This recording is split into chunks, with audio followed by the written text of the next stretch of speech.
Muy buenas legendarios, bienvenidos a nuestro canal, una vez más, bienvenidos a nuestra sección de videotutoriales en la que vamos a ir subiendo decks que creemos que van a ser más competitivos y más fuertes en esta Season 11 y hoy os traemos uno de los decks que creemos y pensamos que puede ser de los tres más fuertes que hay y es una combinación de colores que lleva mucho tiempo con nosotros desde antes de la rotación y esa lista es la todo confiable Varpel.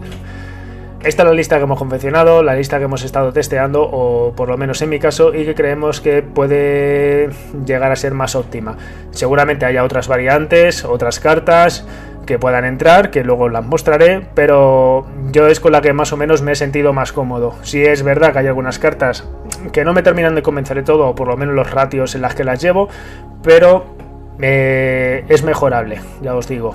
Es una pequeña idea que se os presenta para que veáis la lista y aportéis vosotros pues ese granito de arena. No es una lista cerrada, ¿vale? Voy a desgranar las cartas una a una como hemos hecho en los vídeos anteriores, coste por coste, y para que veáis cómo más o menos funciona o cuál es mi idea desde un punto de vista, ya os digo, como jugador no de Varpel. La he estado jugando, la he estado testeando, pero no soy main Varpel, ni lo he sido. Sí que he estado jugándola bastantes horas y es un deck que me parece bastante divertido y bastante estratégico, ¿vale? Bien, las primeras cartas que vemos en costes 1 las ya conocemos de las listas del set anterior y es el Basil y el Royal War. Esos costes 1 poderosos. El Basil es por 1 un 2-1 entintable que cuando lorea le da el support a otro personaje. ¿Qué es la habilidad support? La habilidad support es que tú le das la fuerza a otro personaje de cualquiera de tu mesa. Viene muy bien para tradear luego cuando juegas contra un mirror o cuando juegas contra barajas más pesadas de defensa, le das la fuerza a otro personaje que te va a permitir tradear. Bien, el otro es el Royal War, que por 1 entintable, un 1-2 que cuando robas sube una O de fuerza. Sí o sí, al inicio de tu turno esto va a ser 1 porque la carta que robas en tu fase principal ya cuenta como robo para la habilidad, ¿vale? Estamos viendo que esto con el Basil puede ser un 4 y si haces alguna habilidad de robo, que este mazo lleva mucho motor de robo, esta carta va creciendo. Esta carta, aunque sea un coste 1, va cogiendo fuerza según va avanzando la partida, ya que tus motores de robo es en forma de personajes y en forma de ítem. Entonces, según va avanzando la partida, tú vas metiendo esos personajes que te dan motor de robo y esto va cogiendo fuerza, ¿vale? Tradea muy bien y es un bicho a tener en cuenta, que también es sustituible por otro que ya veremos. Eso ya va para gustos, lo que cada uno opine, ¿vale?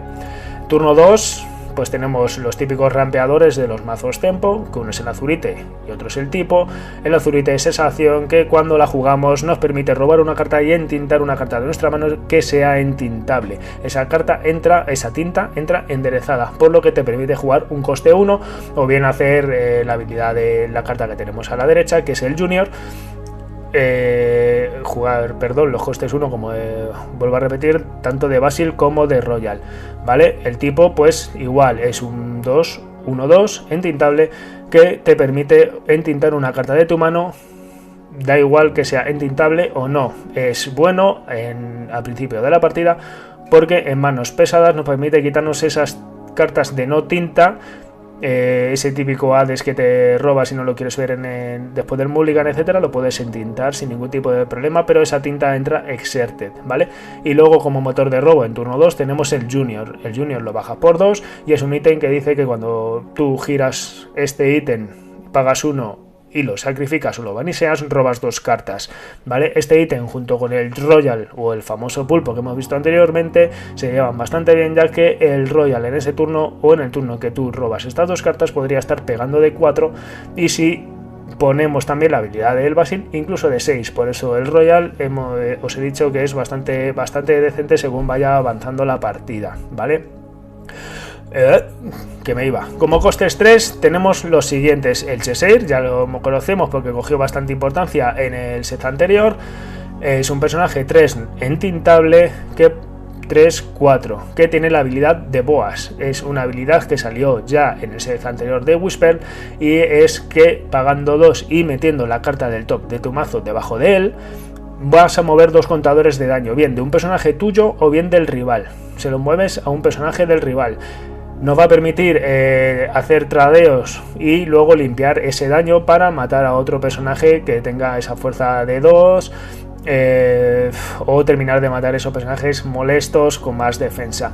Y luego tenemos el Itu, el Into Now, más conocido como Itu, que es una acción canción de coste 3 entintable que hace que entintes una carta del rival, la mandas a la tinta prácticamente. Es un Let It Go, pero de coste 3, lo único que el personaje tiene que estar girado y se lo mandas a la tinta exertado. Es ese removal en forma de canción que vino a sustituir al Let It Go, pero que se sigue jugando y se está viendo en listas, y que está cogiendo bastante importancia por eso, porque te permite tradear muy bien. O sea, es un removal que te permite quitar ciertas cartas molestas, como los bodyguard que te suelen meter girados, etcétera, ¿vale? Como coste 4 es donde más cartas vamos a tener, ya que realmente pasamos en los mazos de rampeo, como ya he comentado en los 2 vídeos anteriores, realmente tú no vas a hacer un turno 3 si tienes un motor de rampeo en el turno 2, ¿vale? Vas a pasar directamente al 4. Entonces es por lo que hay un poco de saturación, y aparte las cartas que hay en esta combinación de colores en turno 4 son bastante buenas, ¿vale?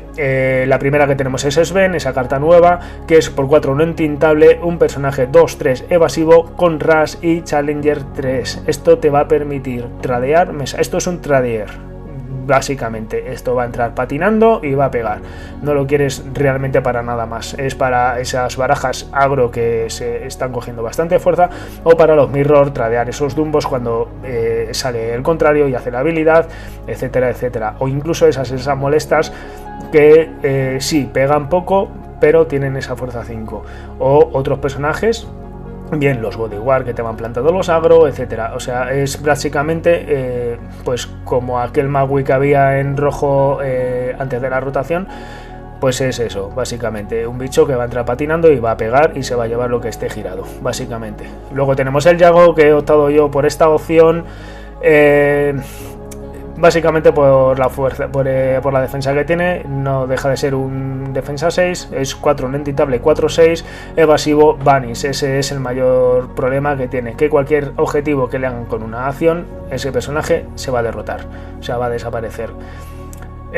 Lo bueno que tiene es que tradea muy bien si lo metes en turno 4 y lo curvas con una Elsa, que ahora veremos, y te va a permitir tradear muy bien y que sobreviva debido a la gran defensa que tiene. También triggerea muy bien con el Dumbo, la habilidad que ahora veremos, ¿vale?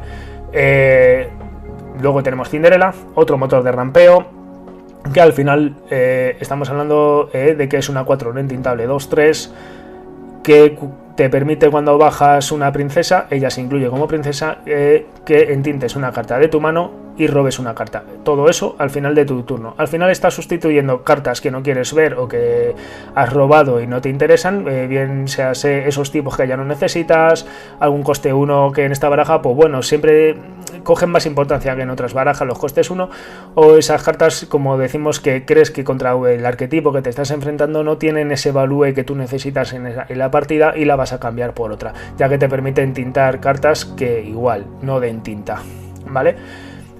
Dumbo, que hablar de Dumbo, ya sabemos cómo es, lo molesto que es un 4 entintable 3-3, evasivo, y que su habilidad dice que tú pagando 1 y exertando un personaje con evasivo, ganas 1 de lore y robas una carta. Es otro motor de robo brutal en esta baraja, y que si no lo terminas quitando de en medio es muy molesto y va a hacer un efecto bola de nieve que al final vas a terminar encontrando y profundizando hasta encontrar las respuestas. Y en este tipo de mazos de tempo y de más o menos control, no lo llamaría la Barpel, pero sí más tempo, el encontrar esas respuestas o ir profundizando en el deck es bastante óptimo, la verdad. Luego tenemos el genio, por 4 no entintable 2-4, que cuando entras robas una carta y loreas de 2. Es un 2x1, loreas de 2, hace la habilidad de Dumbo. Básicamente, antes de bajar el Dumbo, dependiendo de los arquetipos, yo siempre bajo mi punto de vista, hago turno 4 genio, robo la carta y al turno siguiente, mi turno 5, si no tengo una mesa enfrente muy agresiva y tal, prefiero seguir desarrollándome, bajar el Dumbo y hacer la habilidad de Dumbo con el genio, ¿vale? O sea, sería turno 5 bajo Dumbo y por 1 y girando el genio gano 1 de lore y robaría una carta, o sea, sería volver a cambiar una carta por otra, ¿vale? Eso ya me corregirán los que más horas y horas tengan en la Barpel, ¿vale? Luego, como turno 5, tenemos lo siguiente, ¿vale? Pit, ya hemos hablado de ella en los vídeos anteriores, es un 5-5-5 con la habilidad de Boas, que cuando tú pagas 1 y metes una carta debajo, cuando este personaje lorea, vas a mirar las cartas del top, tantas cartas tenga debajo, ¿vale? Que me diga ahí un poquillo.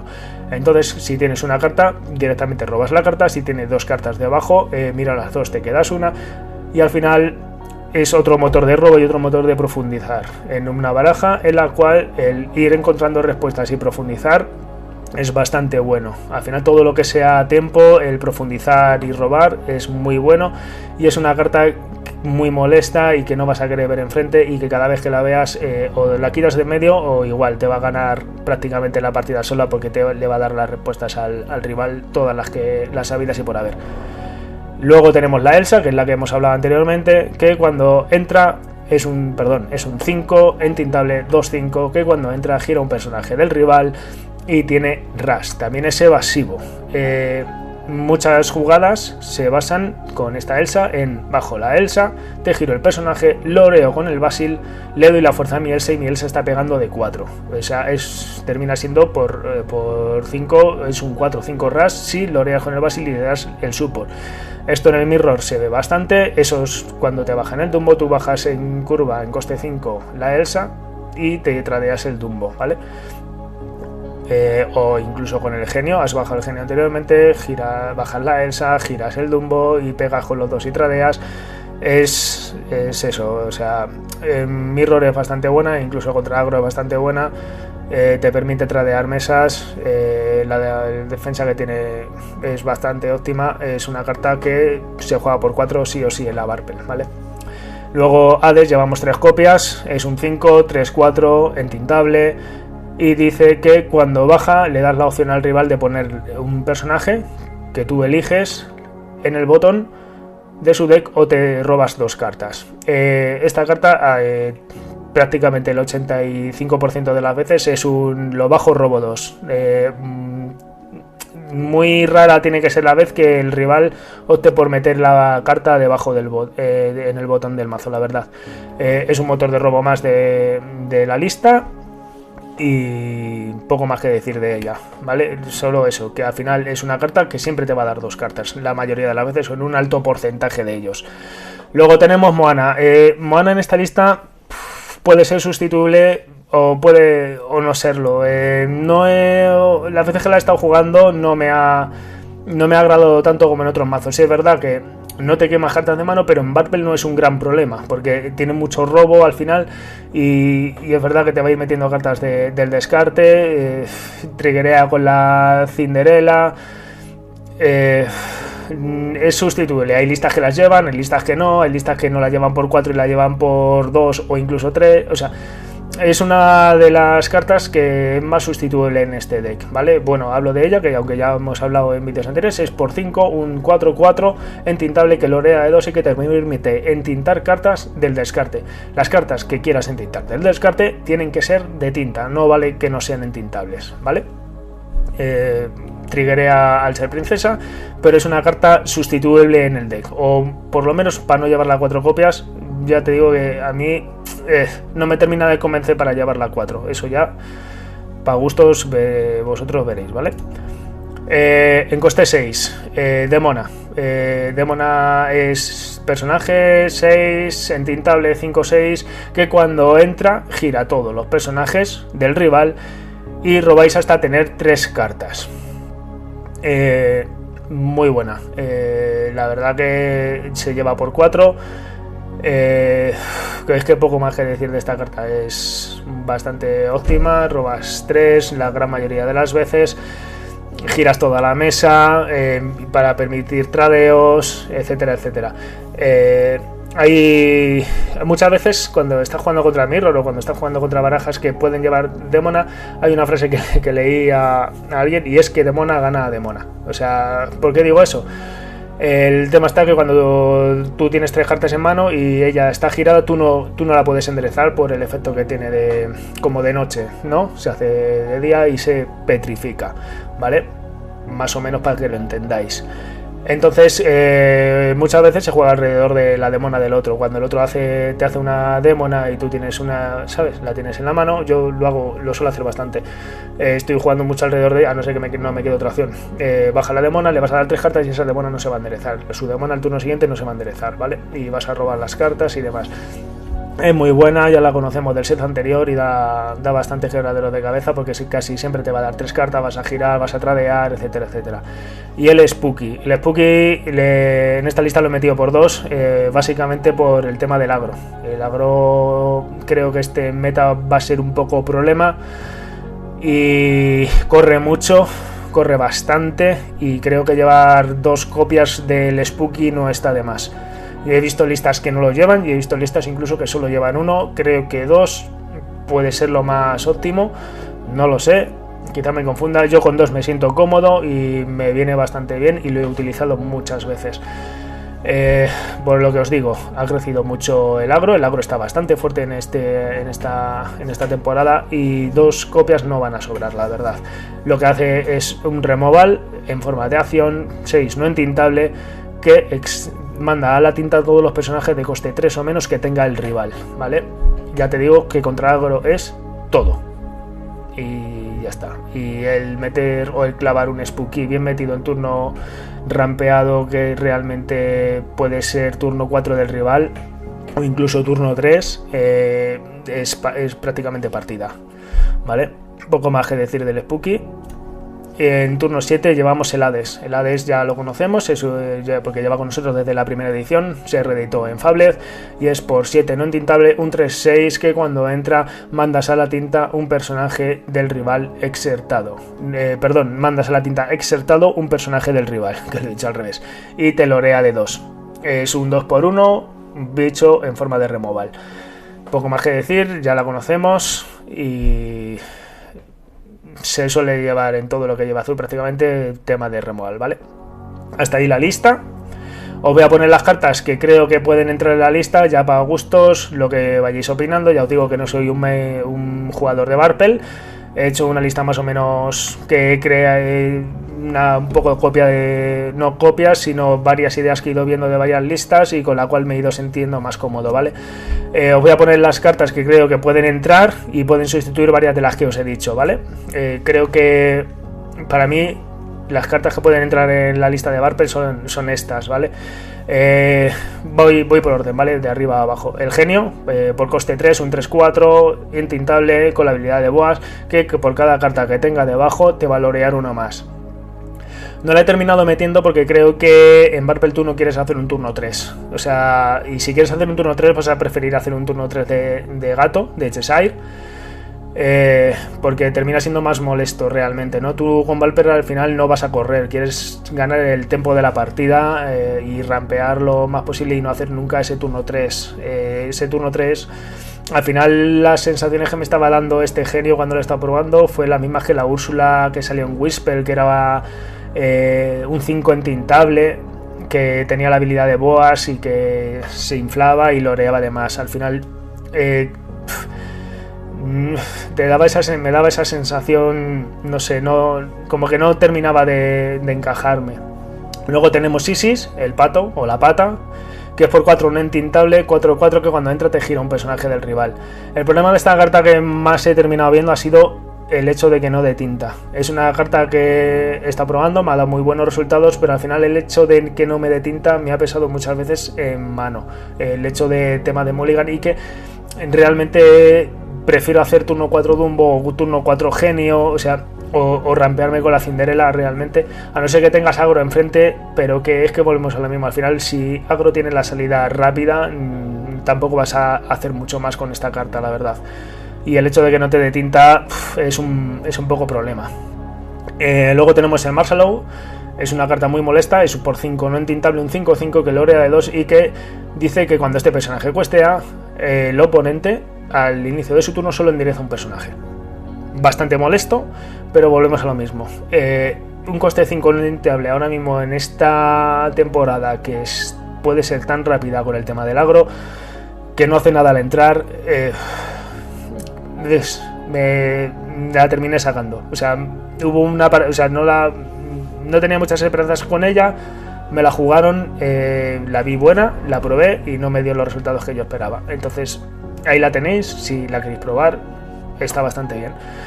Lo único pues eso, que necesitar un turno para hacer un efecto creo que ahora mismo es bastante lento. Luego Tiger es otra carta de las nuevas, un coste 4, 4-3 entintable, que cuando entra devuelves ítem, localización o personaje de coste 2 a la mano del rival, o tuya, lo que tú prefieras, ¿vale? Básicamente contra agro, pero igual que pasa, lo bueno que veo que es entintable, y igual, si tienes la salida tampoco te va a ayudar de mucho este coste 4, la verdad. Si vas a subir esas patas molestas, que a Barpel le molestan mucho, puede entrar. Yo creo que de las que hay aquí, junto con Rafiki, es la que más encaja en el deck, la verdad, y que merece esa oportunidad, por lo menos llevar a 2 copias. Yo la he terminado sacando, pero porque me siento más cómodo con el Yago, la verdad. Y luego Rafiki, que es la carta que os hablaba al principio, que es la que ya para gustos, lo que cada uno prefiera. Si te sientes más cómodo jugando Rafiki o el Royal, bueno, os explico el Rafiki, perdón, es por 1 entintable, un 0-2, Challenger 3 y que lorea de 1. Ya como os sintéis más a gusto, podéis llevar Rafiki o podéis llevar el Royal. Vais a ver listas con una o con otra directamente. Ya pienso que como te sientas más cómodo. Si es verdad que Rafiki te va a tradear antes, sobre todo a perros, te vas a llevar esas ladies o esos trans que te baja, y Royal, por ejemplo, no te lo va a llevar porque va a pegar de 2 hasta que no tengas un motor de robo, ¿vale? Son las cartas que creo que pueden entrar en la lista, y hasta aquí yo creo que poco más os puedo decir, ¿vale? Os voy a pasar a poner los pairings. Bien, como os he dicho, creo que es uno de los decks más fuertes del formato, y como veis, los únicos pairings más o menos desfavorables que tiene, y siempre dependiendo del dado, la verdad. Cuando he salido sí que he podido ganar alguna partida a ellos, pero creo que como pairing desfavorable, pues como siempre los agro se van a ver bastante en esta temporada, porque han cogido herramientas muy potentes, tanto en su versión Stilson como en su versión perros. Creo que como tengan la salida no los vas a frenar. Encima tienen los descartadores que te van a quitar esas posibles respuestas tempraneras que tengas para ellos, y creo que son los dos pairings más desfavorables, ¿vale? Luego como 50-50 o equitativos, un poco favorables, amarillo-azul. Son partidas muy estratégicas y muy bonitas de jugar, la verdad. Las partidas que juega contra Amarillo Azul y contra Barpel, e incluso Barpel contra Amarillo Azul, como he estado jugando los dos decks, son bastante estratégicas y bastante bonitas, y depende mucho de quién lleve el mazo. Al final son partidas que se decantan por el piloto más que por el mazo. El mirro de Barpel, evidentemente. He tenido la sensación de que si tiene la salida rápida y curvar el genio con patada en turno 3, te puede ganar, pero ahí está. Normalmente es ligeramente favorable para Barpel, porque ha cogido bastantes herramientas desde el set anterior que le dan esa rapidez que necesitaba, la verdad. Gris azul y vacas, verde azul y vacas, bueno, son ligeramente favorables para Barpel, la verdad, porque Gris Azul no tiene ese motor de robo que puede tener Barpel, y Vacas al final pues es lo de siempre. Tienes que tener todas las herramientas y le cuesta más desarrollarse que a Barpel. Barpel al final puede salir corriendo y la respuesta que tenga Barpel no la va a tener Vacas. Y luego pues los demás pairing que veis abajo pues son mayoritariamente favorables. Vas a robar más, vas a curvar mejor. Quizás de los que veo abajo que puede ser un poco desfavorable, rojo morado, y porque si sale corriendo pues es como todo, si sale corriendo y curva bien te puede ganar, la verdad. pero vamos, como bien favorables los que veis abajo, no mucho más que decir. Pues son decks que están un poco fuera de meta. La rojo-azul, pues eso, al final le sigue faltando lo de siempre, ese motor de robo, y que por rotación no termina de encajar en los formatos, ¿vale? Entonces, poco más que añadiros. Y nada, chicos, esta es la lista. Perdón si no es lo que esperabais, la verdad. No soy jugador de Warpel, no lo he sido nunca. Llevo una semana jugándola, de ahí que a lo mejor veáis que me trabo un poco más en el vídeo, o que las explicaciones no terminan de ser lo mejor posible. Entonces, nada, poco más que deciros. Espero que os haya gustado, espero que os haya ayudado en algo, aunque no sea main Warpel, lo vuelvo a repetir. Y nada, poco más que añadir, simplemente deciros que eso, otra vez, que os haya gustado, y que si le dais un like y le dais a la campanita nos ayude muchísimo a seguir haciendo este contenido, de verdad. Y como siempre, chicos, no os olvidéis de entintar.